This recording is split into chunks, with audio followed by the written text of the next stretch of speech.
Catherine Hogan, the CEO of the card division at JPMorgan Chase, brings insight into financial access at scale. And Assistant Minority Leader in the Illinois House, John Cabello, who understands the day-to-day needs of families and small businesses. Together, they will offer us a well-rounded view of how the financial sector supports growth, stability, and freedom in our states. Please welcome them to the stage. Okay, let's get started. I understand there was a workshop earlier this morning where Steve, maybe you held forth with Steve Rauschenberger and Corey and the electronic payment folks. I hope that went well. It sounded like it was a ruckus crowd. It was great. It was great. Well, we're glad to hear it, and we're glad for your interest in that. Tell me a little bit, Catherine, about your role at Chase and the card division and how you got to that place. Yeah, thank you, Lisa. And I'm just delighted to be here in this room full of people who are really interested in supporting businesses in growing our incredible economy. And so I felt like I was at a rock concert in the electronic payments session because I wanted to like cheer and wave my arms, but I didn't. But the role that I'm playing now, I report to, actually, you gave me a promotion, which thank you for that, but I actually report to our CEO of credit cards and connected commerce at Chase. And the role that I'm playing now is really one where we are focused on getting government overreach out of our business so we can focus on doing what we love to do. And it was ironic, actually. This morning I woke up and looked at my phone, and the picture that was on my phone was a picture that I had snapped at a conference in 2022, and it said, "Deliver products and services that our customers love." And then it had like one of the little hand hearts. And that is really what we do each and every day. We come in, we want to build products and services that our customers love, and we want to make sure that policies, regulations, proposals aren't propagating that keep us from that business. And so that's really what my role is. Prior to that, which we've been doing for about a year and a half, and I work really closely with our GR teams who brought us into ALEC, and thank you to Margaret and others, just delighted to be here. Before that, I ran our branded credit card business for 6 years. And before that, I have worked in finance for about 30 years in the credit card industry, where we're really focused on the efficient allocation of capital to drive business outcomes. Yeah, it's so important. And for those people, I am sure that every single person in this room has a credit card in their wallet, right? Every single person? Yes, you do. I know I keep about 2 or 3. Yeah, I think on average it's 4.8. All Chase, I will say, interestingly, all Chase and all Visa. So I'm brand specific. Thank you for your business. Where does that fit within the JPMorgan universe, the card division? Yeah, so we sit in the consumer bank in Chase, and our division is, we are the biggest credit card company in the world. We are so proud of our products and services. Hopefully we have a lot of folks here that use those products and services. But yes, we sit within the consumer division, and again, our whole mission is trying to build products that people are excited about using. That's wonderful. All right, Representative Cabello, tell us a little bit about yourself. How did you get involved in being in the legislature? We always like to showcase somebody from the State House or the State Senate in our conversations. We'd love to hear how you got started. Purely selfish reasons. I saw our taxes going up and up and up and up, and instead of complaining about it on the sidelines, I decided to try to jump in the game to try to change it. In the state of Illinois, and I actually call it Illinois because we've got so many problems. We have to find people that understand that you can't continue to tax people. I mean, is there any chiropractors in the room? Because I think it's a great place to open up a business because we're breaking the backs of the taxpayers in the state of Illinois. I mean, it's horrible, absolutely horrible. Actually, Mr. Moore, maybe we can have you come save Illinois after saving the president. Which we would appreciate it. He's from Illinois. Yes, don't even please. entice him. He goes there every chance he gets. So those are the reasons why I decided to run for the State House. And then once I got in, I realized that we are against some insurmountable odds, but we can't stop. We can't give up. We have to continue to fight because the residents and the taxpayers deserve that. They deserve to have a different voice. They deserve to make sure that they have people in there fighting for them every single day. It makes me so passionate because you talk to the other legislators on the other side of the aisle, and they don't seem to understand that you can't continue just to take money from your constituents, that they can't afford it any longer, that they have to make big decisions on whether they buy their medication or they pay their rent. Right. And we need help in Illinois, and I think we've got a good team right now. I think we're going to do some good things here in the very near future, but it's going to take all of us. Well, thank you for your service, and we're going to talk a little bit about some electronic payment policy in Illinois in a minute. Catherine, tell me a little bit about the value that, in Chase's words, that the electronic payment system kind of brings to the consumer, because I think that a lot of people kind of think just it's like electricity. I turn on the lights and it works, and I get a bill at the end of the month, but they take it for granted somehow, and they don't really understand what's behind this engine that keeps the entire globe really working on that payment system. Yeah, no, 100%. I thought that's why the EPC session earlier was great. I'm gonna definitely ask to borrow those slides, because the payment system, which we all enjoy today, was built on literally decades and decades, going back to 1950, of investment in technology, in fraud solutions, in products, as an issuer. And in a minute, we're going to get to a page where I sort of describe the different participants in the system. But private enterprise came together to solve problems that really merchants had about how to support their customers and buying the things that their customers wanted to buy before there was easy access to private credit. And so, the system was sort of built around that. And to your point, now I don't think people even think about it when they pull that credit card out, pull their iPhone out to pay for something with Apple Pay. At the Starbucks here in the JW Marriott, I think they had a big sign out, they don't accept cash anymore. And I think that's because a lot of businesses are looking at the cost of accepting cash and making a decision that it's just not right for their business. Now, a lot of businesses, it is, and businesses should have the freedom to make those choices, but the government shouldn't decide to regulate one form of payment just because they can. But as a consumer, we benefit from sort of fast, safe, secure payments, the convenience of just having to have that card in your wallet or your phone in your pocket or your Apple Watch, and you don't have to worry about how much money am I going to need, to pay the bill at the restaurant. Businesses are able to form like literally overnight with the acceptance of electronic payments. They get immediate cash flow, which is the lifeblood of small businesses. They get, we have a lot of data where, basket sizes are frequently up to 2 times as much as they are if your customers are paying with cash. There's a lot of chatter about the cost of payments, credit and debit, electronic payments, which average from 2 to 3% for most businesses. We have a lot of data that says the cost of accepting cash, depending on the type of business that you have, is frequently anywhere from 7 to 15%. And so there's benefits really across the system. When you look at the economic growth that the United States has experienced over the last 40 years, a lot of that is fueled by a highly functioning, super sophisticated payment system that most Americans benefit from and participate in. It's music to my ears, because ALEC is founded on limited government and free markets.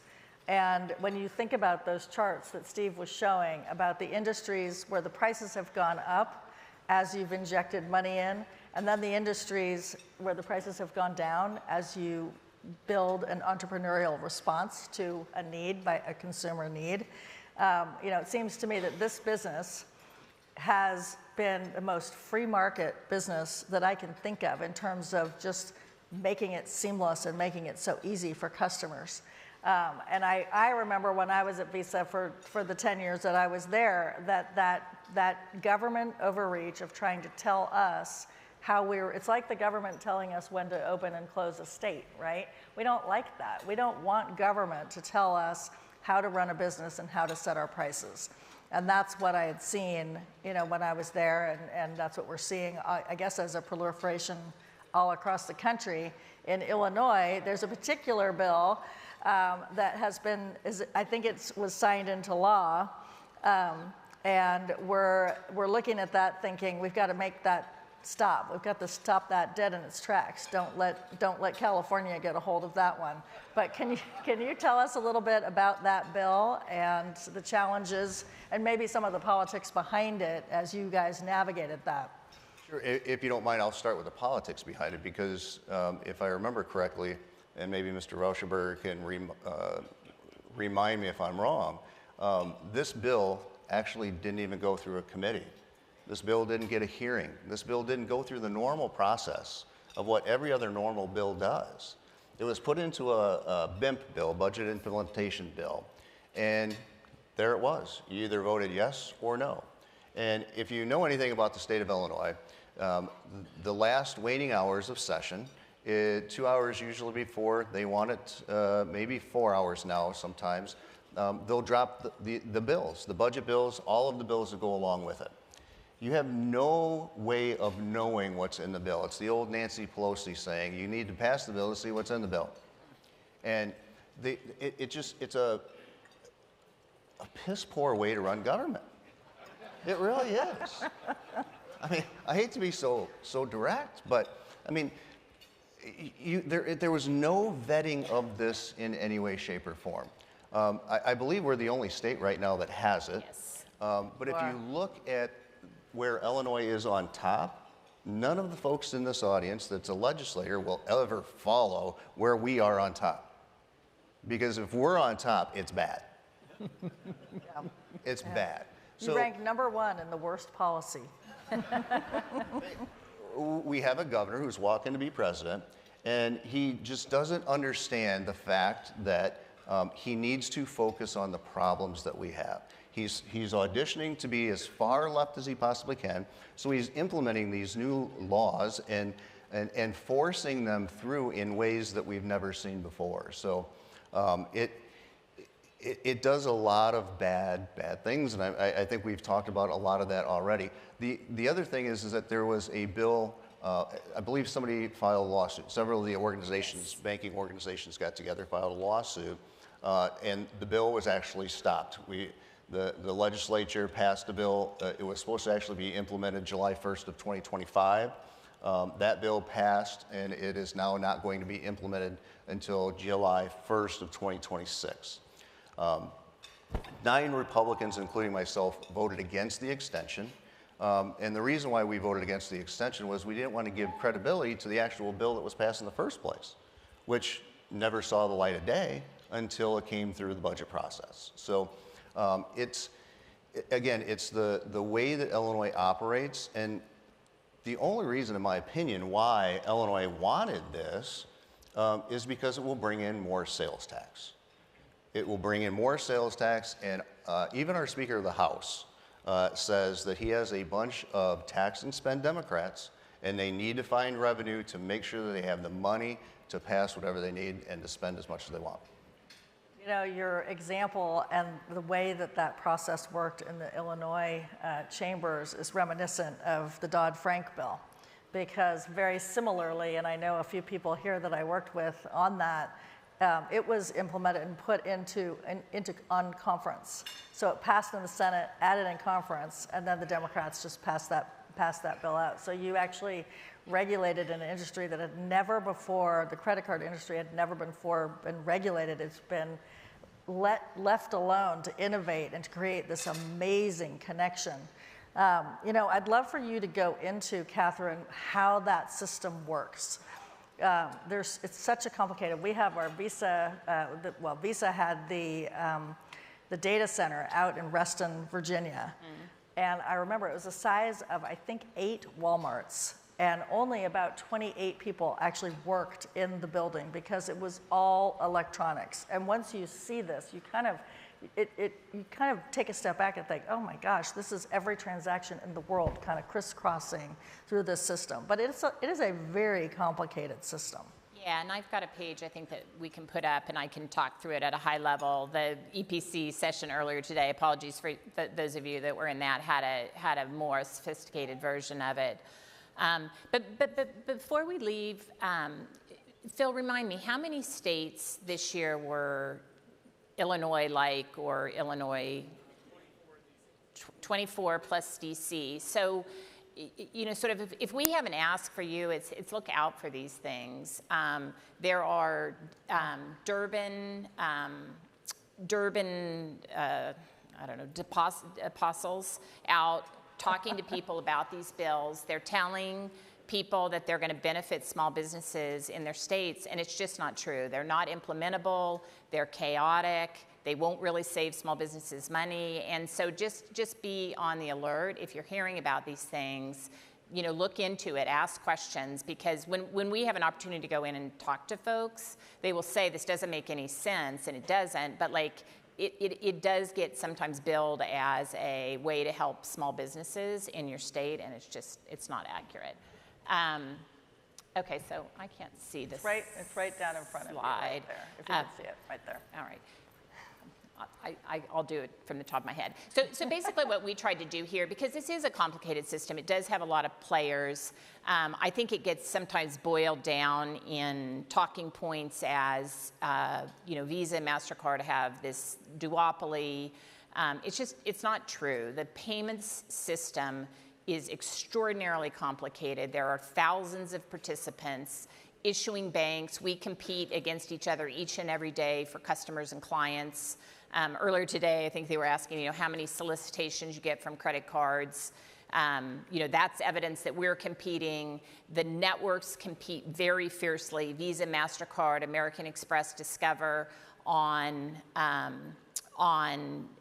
their own business, very competitive business. There are thousands of merchant processors or acquirers who are the people that sit between the merchant and the network that compete very significantly for their clients and customers.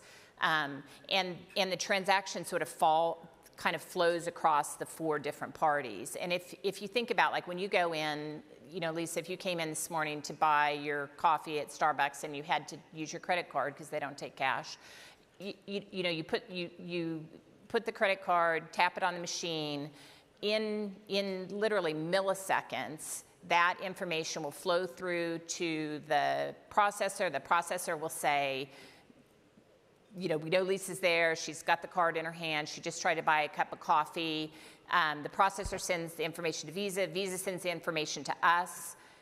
We say, yes, it makes sense. We know that Lisa bought her plane ticket to Indianapolis on her credit card, so it makes sense she's in Indianapolis. She drinks a lot of coffee. It makes sense she's buying a coffee. We know she's fine. If we think it's not you, we'll shoot you a text and say, Lisa, are you trying to buy coffee? You can say yes, and then we'll let the transaction go through. But it's absolutely seamless for really all of the parties involved, on the backs of decades of billions and billions and probably trillions of dollars of investment, in making that system work perfectly seamlessly, so seamlessly that I think now a lot of us take it for granted. But that's kind of how the four-party system works and the people that participate in it. And you're talking also about the customer's bank, but also the merchant's bank. Yes. So that fourth party is the merchant's bank, and it's saying, now I've got my funds. Thank you very much. I have the money already. So it's a loop system that is just incredible. And the other thing that I always found, you know, Steve was talking about the inflation and cost of living and all of that. You mentioned the small businesses and how this was going to help. Some of this policy in the state level is going to help small businesses. They will always say, well, if we could just regulate this, then your prices will go down. And I'm not sure that that's the case, because I remember when the Dodd-Frank bill went through at the federal level, and prices didn't go down. They just kept a better margin for a different set of players, right? Not for the innovators, but for the people who are taking it kind of as a middleman. Is that the way it kind of works, or is that how it's going to be seen? I can tell you that speaking to a lot of business owners and constituents in the district a lot, they tell us, we want government to stay the hell out of our lives. And this bill that Illinois passed is more intrusive. It does more things, it does more regulation, and it's not going to help anybody. You know, if there's extra fees, a lot of times those fees are going to put back down onto the consumer. And the consumer is going to spend less because they continue to have less and less because the state of Illinois continues to tax more and more. The thing that I think too many people in the legislature didn't understand is that the bigger companies also have to cut back services. So the mom and pop shop that is benefiting, they believe, from this bill, they may not get some of the benefits from the larger corporations taking the fraud out of the system. They may not benefit or have the opportunity of receiving the funds that people get if there is the fraud that's going on. So we've got the unintended consequences of the bill haven't been realized just yet in the state of Illinois, and that's a huge problem. Yeah, Catherine, do you want to jump in on that? Yeah, and I think that, you know, the reality is, you know, whether it's this bill, well, so the interesting thing about the bill in Illinois, when the outcome of the litigation, preliminary outcome of the litigation, is that national banks are not impacted because of federal preemption. So at this point, really the only banks that would be impacted by the Illinois law are small state chartered banks. And so it's not even helping. It's hurting small banks. It's not helping Illinois small businesses. It's not helping Illinois consumers. But if you pull back and you say, okay, the law goes through, the law impacts, you know, the players in the system, you know, and we talk about this publicly all the time. It's JPMorgan Chase, like, we are not capital constrained. We invest every last dollar that we can invest in growing our business. And if you pull money out of the system, if you put a price cap on our credit card programs, we will change our credit card programs. We will reduce rewards. We will be able to we won't be able to offer credit to as many people as we offer credit to today because we have to cover the cost of charge-offs. And it will just be an automatic and purely rational response to the economics of the product changing. So it's not helping anybody, A, and then it ultimately will hurt people if these price controls go into place, because just like to your point, Lisa, on the debit interchange, when debit interchange was regulated, debit rewards went away, free checking went away. This system has to respond to changes in the environment, and we will. And so, you know, Allison and I, the real CEO of the card business, we talk about this, and we're so passionate about this because we know exactly what's going to happen. And so even though, like, Illinois, although it's given me an opportunity to meet you, which has been a pleasure, Illinois doesn't on paper impact JPMorgan Chase at all, but it impacts the system. It impacts small banks, and it's not good for anybody. And so we are investing and taking our time and energy to say it's just a bad idea.